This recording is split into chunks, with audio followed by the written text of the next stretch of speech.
Hello ladies and gentlemen, welcome to Retro Sesh. My name is Mike and today it's another PoSeshion video. These are game haul videos and what a haul we have for you today. This one is brought to you by Revival Games here in Plymouth. What a lovely little shop owned by a lovely man named Paul. Very knowledgeable and he can literally pull out games from anywhere. If you say, have you got that? He'll go, it's found here somewhere. We'll go rummaging in a pile and pull it out. Really good shop. I suggest you go and visit. I took some B-roll of that, which I'm going to be playing here around me. Okay, let's get on with it.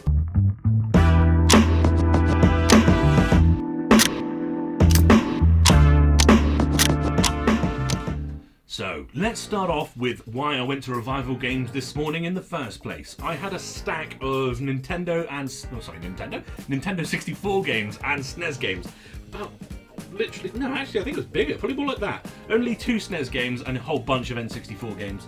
And I traded them in there, man. It was so cool to go into somewhere and actually trade some games in, get a figure, and then go running around the shop going, I want that. Oh, that one, I've wanted that for so long.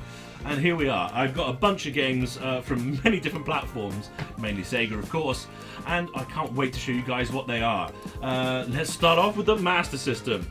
Number 1. Mercs. Now this one here, I don't know what it is at all. Unfortunately, it's probably playing havoc with the green screen a bit, but I purely got it just based on the cover art. It looks a bit commando-y, right? Also, there are some good games like this, like military-based games, that are like Operation Wolf, for instance. There's a Rambo 3 as well, but they're all light gun games, so it's quite good to have like a shooter, if you like. That is more of a gamepad or, control pad or control stick option. Might I add, Paul actually did have a Master System control stick there, and I was umming and ahhing as to whether I should get it or not. I think I might do in the future, if he's still got it there. No manual on this one, but he does go through his games thoroughly and clean them, so it's good to see what is as good as it can be. You know, you're not buying it off like a car boot sale where it's got poo stains all over it. Mercs, ladies and gentlemen. Moving on, Dick Tracy. I don't know if this game's any good. I remember having this back in the day when I was younger and kind of picking it up and putting it back down again. I don't know whether that's because it's hard, crap, or I was just too young to appreciate it. It's complete. There you go, with manual and everything. Lovely. I don't even know, even by the back of it. I don't know. I know you guys can't see, but it doesn't really explain exactly what's going on in the game. It doesn't tell you what sort of game it is, apart from it's action-packed. Next, Enduro Racer. I've been after this one for a little while, actually, truth be told. It's actually a really common game for Master System, and it was Sega's answer to Excitebike on the NES. I don't know how good it is, I don't know how it compares to that. I am a big fan of, what are those games called? The, Motocross HD, those Trials HD, that's it. I do like those games. I haven't played them for ages though, might I add, but it might be similar. I don't know. Finally, on the Master System, one that I have actually actively been looking for, but I haven't pulled the trigger on anything yet. It's been on my wish list on eBay for a while, and I managed to get Gauntlets. Famous for being in the arcades, I know What Ho Snorkers loves this game in the arcade, and I hope the Master System version lives up to it as well. Completing it again as well, so that's awesome. And again, really nicely cleaned and everything, the cart as well, so that's nice. 1 or 2 players. Maybe Pete will get in on this one then. Now then, time for a singular game on the Sega Saturn. It is Hardcore 4x4. I saw this one come up on PS1 actually. I was going through eBay and saw it and I thought, that looks pretty cool. I saw it was also available on Saturn, so obviously I wanted that version, being a Sega guy. And as you can see, it's, I don't know if you can, you should be able to, but it's plastic sealed and everything in here. Sorry, sealed by Paul, not sealed from the factory, but it's in really good condition, which for these Sega Saturn games, as you guys know, they're held together with a piece of cardboard. It always breaks. This one is not broken. I believe it's complete. It's quite weighty. And it's a racing game and 4x4 mud stuff, so I'm a big fan of that. So hopefully this will be a good one and it will live up to my expectation and hype that I've already chucked into it. Now, my name is Mike, and as you know, the Dreamcast is my favourite console, so no shop can be complete without getting at least a couple of Dreamcast games. Here's one I have never heard of. That HMV sticker there is covering up the name of it, but it's Vanishing Point. I don't know what it's like. It does look a bit naff on the back, if I'm honest. But it's got licensed cars. It says Vanishing Point has all the ingredients to make a sweet alternative to the F355s and MSRs of the world. I already have MSR, which is Metropolis Street Racer, and the other one brings me on to my next game, which is F355. Maranello? No, Premier Rossa. F355 Challenge. It's a Ferrari racing game.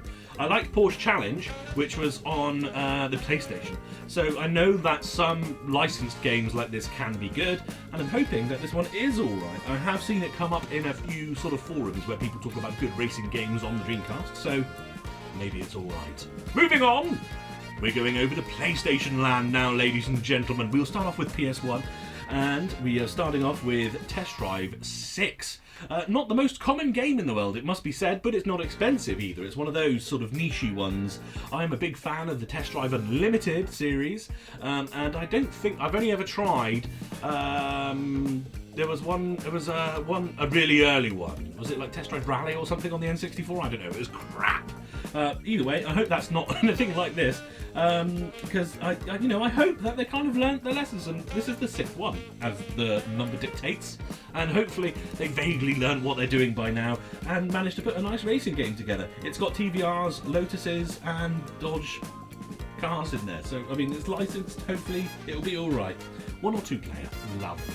Here we have one that I wanted since, well, I've been an adult really. I had it when I was younger, and that is Warzone, WWF Warzone. It's not SmackDown. I know SmackDown is the best fighting, or WWF fighting game on the PS1, but this one is just more nostalgic for me. It's the one I had, and you know what? I didn't actually do too much wrestling in this. It was just all about the character creation for me. Take that, Cyberpunk! And finally, on the PS1, it's Driver 2. And this game, I have not played much at all. I remember having a quick bash on it over at someone's house, like a friend or something, I think, had it.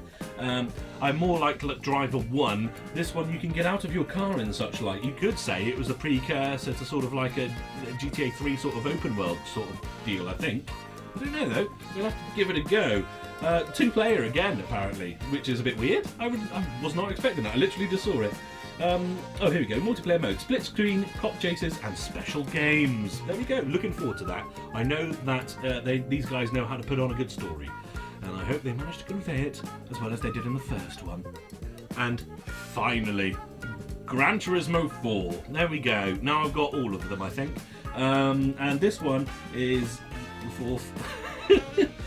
So they did 3 A-spec. And then 4, 2 on the PS2, and this one, as I don't know if you can see up there, it says not to be sold separately. So that means it came with the Gran Turismo PS2. I don't know, little bonus points I guess there. But yeah, basically I actually specifically went looking for this game today because I'm going to be playing it tonight, because I want to play B-spec mode, which for those of you who don't know is more of a kind of mode where you direct the race rather than actually drive. Sounds weird, right? You want to play a racing game but not race, what are you doing? But it's quite good when you're streaming and you're having some drinks, and you don't necessarily have to be, because these games do get pretty realistic. Even the first one I found out a few weeks ago was, quite tetchy actually, to be honest. So I'm looking forward to trying that out, and obviously I will do some driving as well. This is the first one where they actually introduced pitching physics of the car. So you accelerate and the car goes back, and you brake and the car goes forward. Little knowledge for you there. Also, now you can't wall ride and just kind of hang on the barrier going around the corner. It will slow you down. But there you go, Gran Turismo 4. There we have it, guys. Revival Games, yet again, is a really good place. Loads of stuff. I hope you guys enjoyed the B-roll that I took there earlier. Thanks very much to Paul for letting me in, letting me trade in a whole bunch of Nintendo games, and getting this load of games, which I am so happy with. They're actually games I'm going to play, going to try out, and I want to keep in the collection, which means a lot more to me than some N64 games shoved in the corner. Right, ladies and gentlemen, from Paul and I, goodbye.